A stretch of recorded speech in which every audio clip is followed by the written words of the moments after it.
I've said other things that are a lie. Welcome to WatchMojo UK, and today we're counting down our picks for the most delightful underseen moments from international versions of Taskmaster. So it's either lying or it's telling the truth. So what have we learned?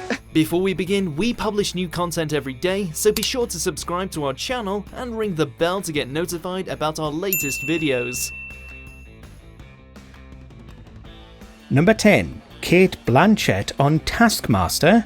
Find and record someone with the most heavenly speaking voice. You must introduce your heavenly speaking voice person by using your own annoying voice. Your heavenly speaking voice person recording must include the sentence, "How now, brown cow?" You have until the studio record of episode 9! Your time starts now! But I live in Brisbane.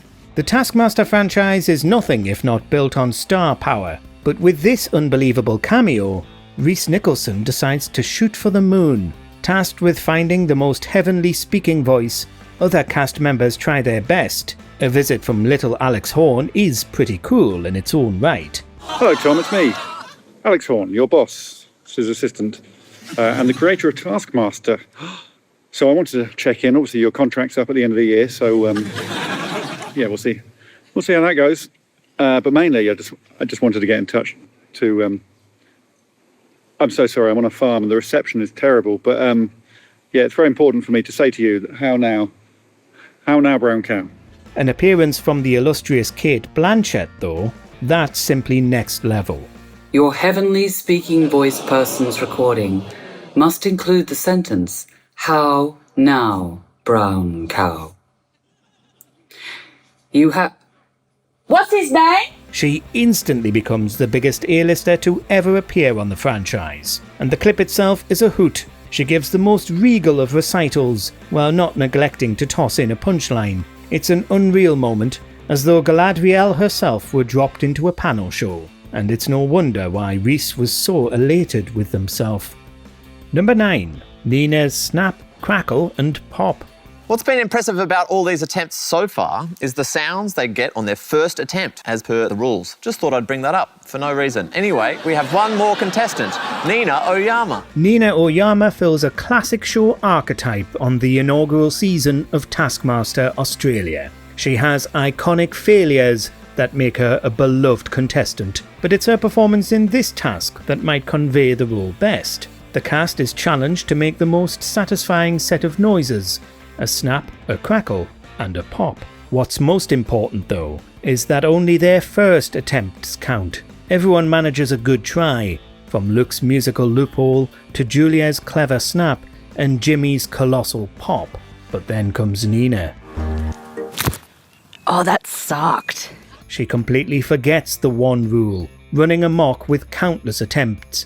As a result, we only hear her most lackluster noises. Meanwhile, her far better sounds are bleeped out, much to the delight of everyone watching. Number 8. Lee's powerful cocktail. Paul Williams is a sensational Taskmaster's assistant. A musical episode. His spin on the role balances cold, peculiar, and lovable all at once. Not to mention, he has music skills to boot. He provides an instant foil for any contestant that comes his way. This is perfectly captured by what the rough and tumble Lee Hart does in this messy venture. Kitchen tasks are always ripe with bonkers ideas and even more ridiculous execution. There you go, just hold that.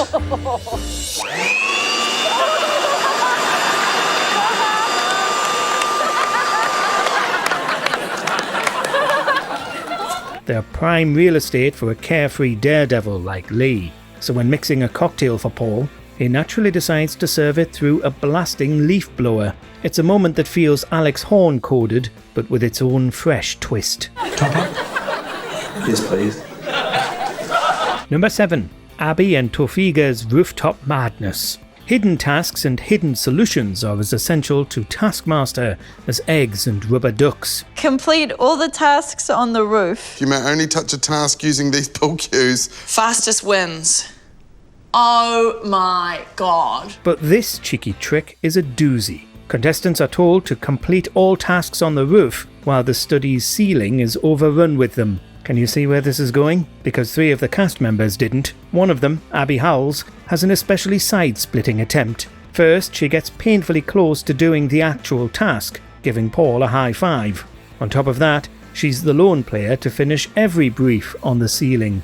And finally, she has a, very understandable, breakdown when discovering the truth. I've done every single task. All the information you need is in the task.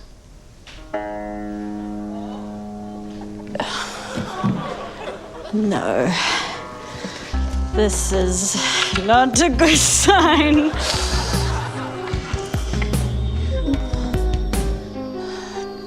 feel like I'm in a horror movie.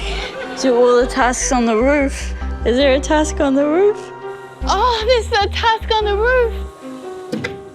Okay, I can't read it. I gotta go downstairs. No! As the perfect comparison, Tufiga Fepuliai spots the wordplay immediately, and yet in his classic, unbothered fashion, he still takes 10 minutes.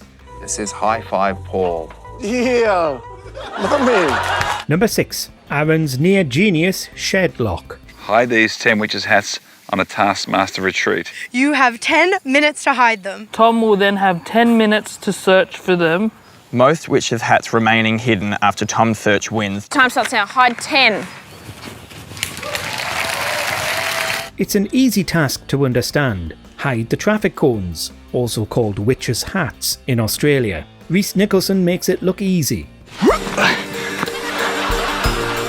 They're able to hide 8 of the 10 cones from Tom Cashman, but the whimsical, dry and endearing Aaron Chen is impossible to predict. And that fact is illustrated by this roller coaster of an attempt. It starts off with incredible potential, as Aaron is able to seal the assistant in the shed, but his hubris quickly becomes a tragic downfall.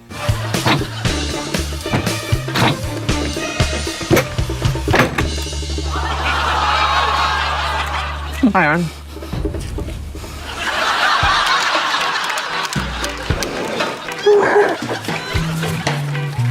There's one. I had a lot of time to hide that. His cones barely hidden, Aaron can only watch as the lock is broken and his dreams are dashed. With nothing left, he resorts to heckling and taunting Cashman in hilarious fashion. Number 5. Angela and Brinley's outlandish costumes. In-studio reveals are always a welcome surprise in the world of Taskmaster, and that's why this challenge is an instant home run. During the studio record for episode 8, wear the most outlandish costume under your outfit. Your costume must be completely concealed under your studio outfit. You have until then to plan, build and wear your costume, most outlandish costume ones. Asked to wear outlandish costumes concealed under their outfits, 2 competitors pull no punches. Angela Dravid, the awkward and deadpan superstar of the season, plays off of her persona. Her costume as a unicorn rug is decidedly loud and far from her usual reservedness. Meanwhile, Brinley Stent is consistent and competitive, with just the right amount of unhinged. Her cosplay as Gollum reflects her utter commitment to the bit. She even roleplays her wig to make sure it doesn't give anything away. And as a cherry on top, Lee Hart also joins the party in the most Lee Hart way possible. Number 4. Danielle cracks the code. Unlike the often stoic Paul Williams, Tom Cashman can't seem to keep a straight face, and nothing breaks him as much as Danielle Walker does in this epic saga. Pick up all 26 flowers and deliver them to Tom's vase. Vase. You may only advance to collect the next flower when you correctly guess that flower's password. You must deliver all 26 flowers to Tom's vase or you will be disqualified. Fewest total attempts to guess a password wins. Facing a trail of 26 roses to collect, competitors must deduce a password for each. What's the trick? The passwords can be anything. They just each need to start with a unique letter of the alphabet. Well, what begins as a silly game becomes a trial of will, endurance, and sheer mental fortitude. Password? I will accept that password. Open sesame? Come on in. Bong. Tom Gleason is a mongoose, koi fish, fungus, lily pad, Ulysses butterfly, roses? Danielle and Cashman are pushed to the edge as she takes 503 guesses over almost 2 hours. Despite heavy hints and excruciating moments of near eureka, everyone involved is left in tears. And honestly, we can't help but join them. Oh no, I think I've just... Oh no! 26 letters in the alphabet. Jesus Christ! Number 3. Jenny, Duck, Goose. I'm really regretting giving you a pen. I will eventually make a guess, by the way. Okay. I'm not going to sleep here. In a logic puzzle so contrived that Alex Horn would be proud, comes this gem by Jenny Tian. Competitors are asked to find the goose amongst ducks with strict rules and one guess. After quick, correct answers from fellow contestants, Jenny goes into a tailspin. How long have I been doing this? We've been here for 42 minutes. Would you also like an update on how many questions you've asked? Yeah.